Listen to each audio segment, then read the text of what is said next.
Rob's here. He's changing the oil seals in that front ram, is it? Yeah. The rod's damaged. Oh, so it's damaging the seal. Yeah. On Nemo. 32 litres of fuel is all it used to drill 44 acres of oilseed rape yesterday. No one really guessed anywhere near, or one person guessed 30 litres. Everyone else was like 100, 200, 300. I think that's really economical. Not done a lot of chip in the last few weeks because we've been busy filling the oilseed rape store, so Dave's just on with it now. Just looking now, I think the mesh has come open because it's letting big chunks out. As you know, we work really closely with Open Field storing their oilseed rape for them, because loads of people keep saying, why have you got so much oilseed rape in the shed? Well, we store it for the Open Field Cooperative, which is a load of farmers. Anyway, you can buy seed with them. I just rang up 20 minutes ago and said I could do with this seed, and this seed, and the quantities. They're like, yeah, we'll sort it. They rang me back 10 minutes later, said it'll be on a wagon and it'll be with me tomorrow. Amazing. Shameless plug. Got a slight technical hitch in the shed. The fan, sorry, the pedestal is, can you see? There. It's got buried. So we're just gonna have to dig it off, put the fan on the top, see if it sucks it out.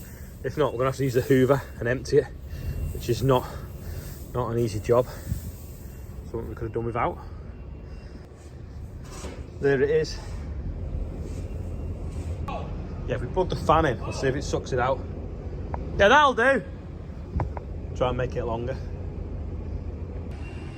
Yeah, the reason it's been buried is it should have another metre extension on it, which would make it up there out the way. So we're gonna clip it on, turn the fan on and see if it sucks itself out. If not, we'll get a long pipe on the hoover and hoover it out, but there's be probably a quarter of a tonne of oilseed rape in that tube. So, do you want this tube as well? Yeah. Only one thing left now. Shovel round it. So we got an extension tube on, put the fan on the top. Let's see if it works. That's plugged in now. This is coming with some more wood for the shed. It's a bit long. Got a jug of oilseed rape and I've just been, or OSR, and I've just been scattering it where that row of straw wasn't baled properly. For the rain tomorrow, I've just found a horseshoe. That's the second one I've found on here in as many years. The panic is over, ladies. They are back in stock. So if you're one of them wives or girlfriends that have to watch this YouTube channel with your boyfriend or husband, then it's about time you treated them. Look who is one today. He's eating his phone. Chester is one. We're just going to go and look at Chris. He's doing some little bales for us. Someone's wagging his tail. Hey! Come in you. Sit here. Sit there.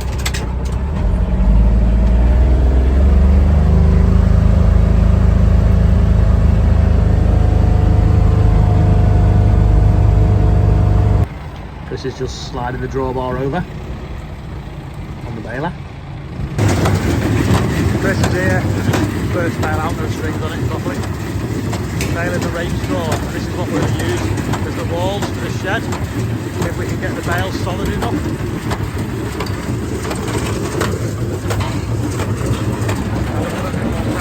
Put a bit more pressure on.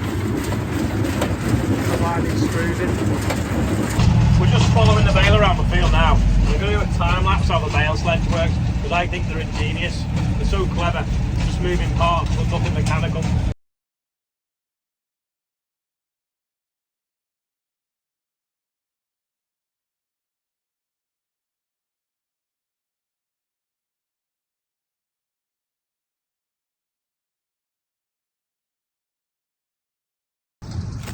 I had to do it twice because the dog jumped out the front windscreen of the Corvus and I was shouting the dog, so it ended up a bit wobbling. The baler got away from me, but you can see it's dead clever. Each bale knocks a division plate to go from left to right, and then as it starts to get full, it pulls guides over which diverts it into different lanes, and there's 4 lanes, and then once it gets to the 8th bale, it releases the hook on the back which lets them all out, and then it slams shut and then starts the sequence again. So we'll leave Chris to it on the mint. 6:30 is it? It's only done like 400 hours. Me and Chester, we're going to sort some big bales out. when the oilseed rape shed starts getting really full, we slide concrete panels in front of the door to stop the rape flowing out, and we just book it over the top. Sorry, OSR. Anyway, nature has took over where we store the panels, and they are in this undergrowth. We're going to take some digging out. They are there, but I think it's going to be easier to take the fence down maybe to get to them, because the other side is another load of panels facing the opposite way, plus a load of machinery, which is a nuisance. Someone's bored waiting for me as we merge through the undergrowth. Hopefully we'll find some concrete panels.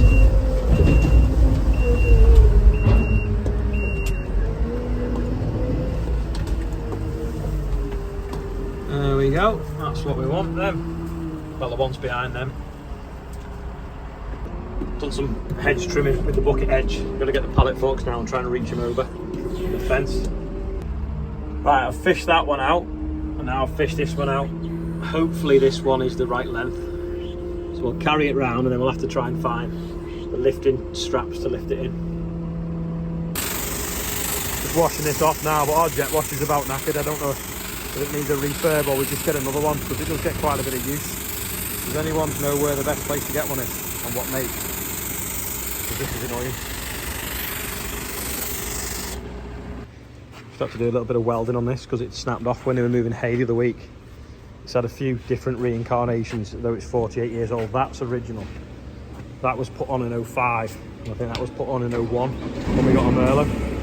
Anyway, he's going to go and move that oilseed rape straw that we want to use for the walls for the shed. Right, because the shed's getting full now, we're going to put this panel in the doorway and drop it down, and then we can bucket it over the top so that we can get more oilseed rape in the shed. We're going to open the door because last time we lifted these in, we knocked the door handle off. But what we're going to do, I've got to lift it through this gap here that we've cut out, and then slide it up, drop it in there, and then slide it back down. So we're in now. We're just going to slide it up and over.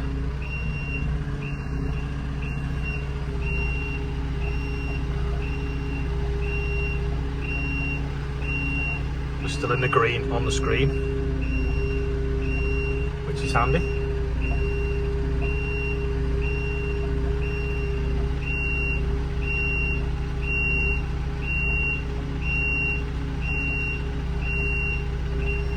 Still in the green. In a minute now it should be able to slide it forwards 4 inch. There we go. And then lower, back down the other side. Oh, don't like it when it does that. If it goes a bit wonky, doesn't want to slide. Sometimes we grease it with cooking oil, but this panel is 10mm shorter than the one we used last time, so it should go in a bit easier.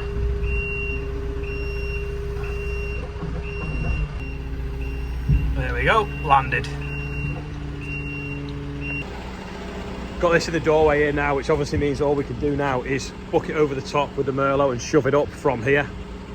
We've got the 2 pedestals to hoover out, but we're going to do that tomorrow when it's raining because we've been baling today.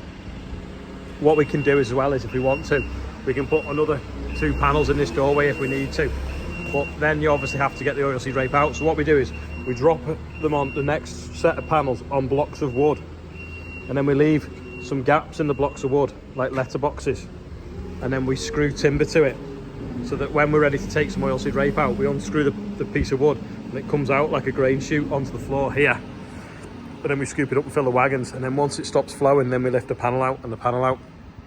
But if we've just got to put one in, it'll be all right, because we'll just book it over the top, and then when we load the wagons, we'll scoop over the top and then lift the panel out once we get to the point where it's like this and not really wanting to flow out the door.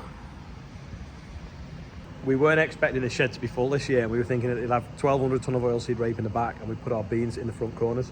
As it happens, there's more oilseed rape coming this way than ever because the other oilseed rape crushing plant has shut down. So a lot of it is headed this way because our Liverpool isn't far from this. We aren't far from Liverpool where it's crushed. So It now means that the shed that's full of barley, I don't want to sell the barley because it's not worth a lot at harvest because everyone's moving grain at harvest. I'm going to have to split it the other way with some concrete blocks, put the barley on one side and the beans in the other, but at least there's not going to be much beans, so it won't take a lot of juggling. Watch the flat 8 work now. There we go. 8 bales in one go, easy. He's just stacking them up now in 56s or 48s. Just so if it rains tonight, only the top ones get wet. But yeah, these are going to be the walls of the shed. The only thing is, someone told me that it'd be better using oilseed rape straw. But I don't know whether it's a bit brittle compared to normal straw, the edge of the bales, I don't know. We'll have to see. We've got some wheat straw from last year and we've got this. Chris has baled about 700 bales on here. We have got a thing that squeezes them and takes them in packs of 56, which is what that stack is there. But it's not been used for a long time, so we'll have to check the tyres and the rams on it. I'm looking for slugs underneath the end of the rows, but the residue of the row, there's a snail, but I can't see any slugs, which is a good sign. But I want to straw rake this really diagonal and carry these bits of chaff onto the rest of the soil, so it's not concentrated in one go, because when we drill it with wheat, the slugs will want to eat the wheat under the rows of straw because they can harvest it and start eating in daylight. Sorry, eating without seeing daylight because the daylight kills them. This is today's quiz question. What is that? If you think you know, leave a comment below, or if you think you know what it's off as well, leave a comment underneath. To those that know, it's dead easy. To those that don't, it's really, really difficult. And obviously yesterday's quiz question was 32 litres of diesel, I think it was, to soak 44 acres. Amazing. Lots of chipping been done today, so got a bit more space in the yard, and the great wall of straw is there. Don't know how long it'll be there for, depends when the price goes up and it's worth selling. This is today's birthday bun. We've got Rob on it, we've got Lisa on it, we've got Chester the dog. Don't worry, Lisa as well. Life begins at 40, she's 39. Grace, Matt, Becca, or Becky, sorry, and Alex. Happy birthday, everyone on there, and anyone else whose birthday is today. Anyway, I am off now to Chester's birthday party, believe it or not. So thanks for watching, I'll see you all tomorrow.